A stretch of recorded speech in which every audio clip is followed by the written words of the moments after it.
I'm Daniel Whiteside, and with me today is Kathy Brannon, with whom I have been playing in my mind with how to make all of that which was created by myself and my life partner, Gordon Stokes, and Albertine Fawn.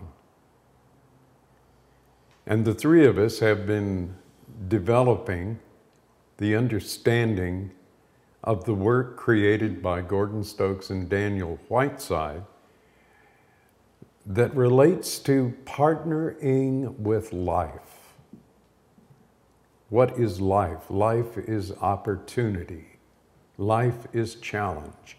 And how we handle our awareness and our response to the opportunity and our response to the challenge determines whether we are moving into a partnership with life, which is really oneness within ourselves and with the world around us, or whether we are allowing our negative expectations based on our past experience to move us downward to separation and to no choice. Life is opportunity.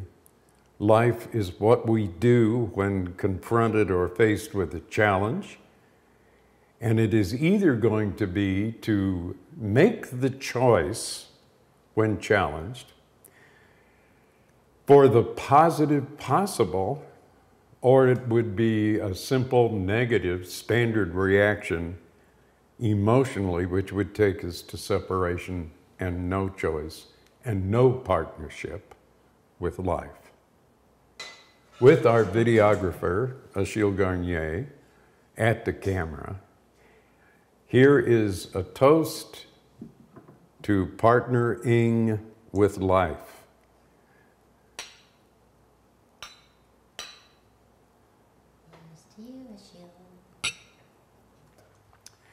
A partnership with life, partnering, the action of partner and partner together to create what? The positive possible for ourselves at any given moment. And making the choice to acknowledge and to accept that opportunity as the possibility of creating the future we want, as opposed to allowing ourselves, if we feel not accepting and are into antagonism and feel attacked, the horror story of the negative reaction going downscale to separation and no choice. So once again, here's to oneness, oneness with ourselves, within ourselves, and with life. Gordon Stokes, wonderful man, and my life partner for over 40 years, both professionally and personally, found that there were three elements that were very important to understanding our power. And our power is all about choice. The choice for a positive possible future, or the reaction, which is functionally automatic and no choice, to what we perceive as a negative challenge, which just takes us back through our own failures of past experience down to feeling that we have no choice except to stimulus response, knee-jerk, try to resist what is presented with the challenge. And those three elements are an evaluation formula for recognizing what emotion we are dealing with truly in the moment, and whether we're going upscale toward oneness or downscale to separation and no choice. And that's the usual trip that we all take emotionally. What are the three elements? A way to evaluate our emotional response or reaction in the moment when challenged or faced with a positive opportunity. And that emotional evaluation we'll take up in another section in this YouTube series. Then comes structure function, and for most people who are looking at it, this presentation, that's a whole new concept. Structure equals function.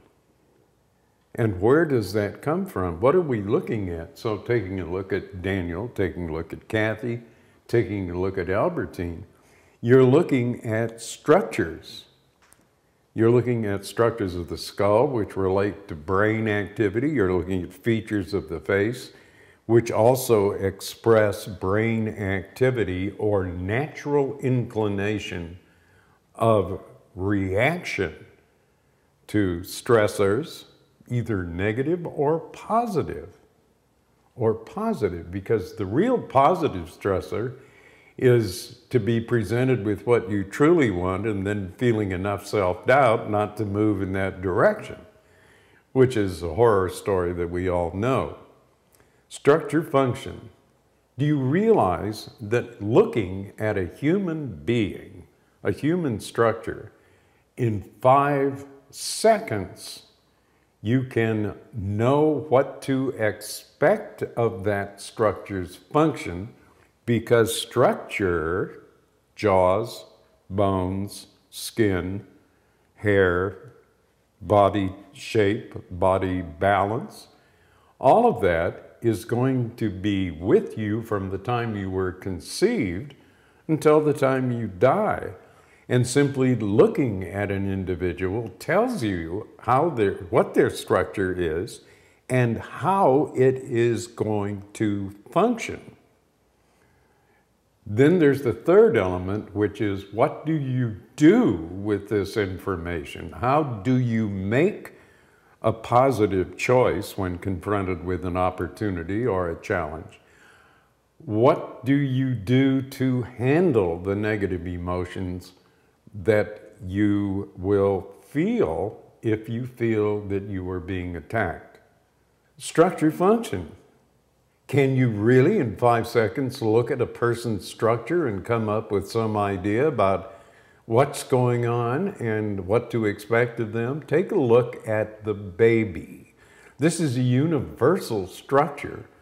All of us as babies had this kind of head shape, nose shape, lips.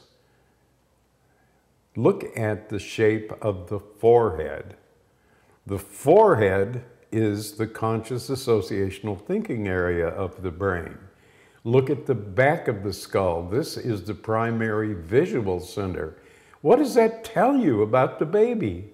That tells you that what they see visually, they will associate with past experience or present example and draw some conclusions. They have a learning machine. We all had this marvelous learning machine. Primarily for an infant, it is based on what we see, we think about, and we reach some conclusions. Yes, the baby structure had a different brain functioning priority than the adult. Let's move the camera back to include the adult that's with that baby. And on the photograph, you see that the forehead is different. You see that there is much more jaw prominence. You also see that the back of the skull is not the same in my adult self as it was in the baby self. What does that mean? That means something. And that something is structure function. So we will be looking at various structures that relate to childhood, adolescence, and now. Except remember, Kathy and I mostly Kathy came upon the me, myself, and I reality. The true me is the baby structure. This is our universal reality as babies, which is we thought about what we were looking at. We thought about what we see. And that forehead of the babies that just sticks right out there, that forehead is containing imagination, originality, interest, intuition, and the shape of the skull behind the face includes telepathy, and that wonderful extension of the primary visual area has to do with what in Europe is called vision and what in the American tradition is called psychic trend. And all of that is functioning in the baby structure right now. Right now. What does that tell you about the baby's learning machine? It is consciously associating what it thinks based on what it sees and what it feels. From the adult structure, the adult's forehead that you see in the picture, the conscious associational thinking structure is still there, but it's not as prominent, so it's not the priority. Instead, memory of past experience becomes the significant feature on our first response or reaction to challenge or opportunity. You would not expect the adult head to function in the same way as the baby head because of its functioning structure. But what's really important about understanding the structure and the function is how do you deal with it in yourself and with opportunity and challenge from outside. How do you deal with it most effectively? And we'll be talking about that. Not just about baby structure and adult structure, but also about the adolescent structure, because you know, really, dears, we have three bodies and three basic times in our life. Number one is the universal structure of childhood. Conscious association, thinking about what we see and hear, but mostly what we see. Then we get a new body in adolescence, and we also get a new structure of functioning brain activity. And this is built in, this is inherent from the very beginning of our lives, from conception. That with the DNA from mommy and daddy, which combines to be our own DNA, is included the structural changes that happen in adolescence. And it's not just breasts and blood and erections and orgasms. No, it isn't. It's not just pubic hair. It's much more than that, and we'll talk about that in this series. But mostly it's focused on what do you see as your own structure? How does it function? And how can it function most effectively for your highest good, moving into a partnering with life that moves you inside and outside toward oneness. Oneness within yourself, oneness with others, oneness with the environment. That's what you're looking at in this series. So the elements in this series are the emotional roadmap of where you are taking on this voyage of life, which is coming up later. The structure function that you yourself have from the beginning as a little child through the second body, which is adolescence, to your current reality, which is functionally the yourself that you believe to exist and that you are functioning as today. And at all of those stages in the programmed genetic changes of our development physically in this life comes the reality that it is choice that is our power. Choice, that is our power to either choose the positive possible that we want to create or to simply react according to the fear, pain that we have experienced so far in our life, and to try to avoid any further fear or pain. And usually the only strong emotion that can prompt a reaction to what we don't want is anger. But anger is only a cover-up of fear and grief and guilt and indifference and separation, which is not what we want. What do we want? Well, only by choice in a moment of stress, when challenged, can we create that positive possible future. So, a major element in this series is, what do you do with your own self in terms of choice? If you are feeling victimized by life, you're missing the point entirely. What you are being victimized by is your refusal to look to create what you want, instead of looking at what you don't want and reacting according to your past experience, which is not going to provide you with all of the answers. Anger is not an answer, it is only a reaction. Fear is not an answer, it is only a reaction. Keep your focus on developing your own power.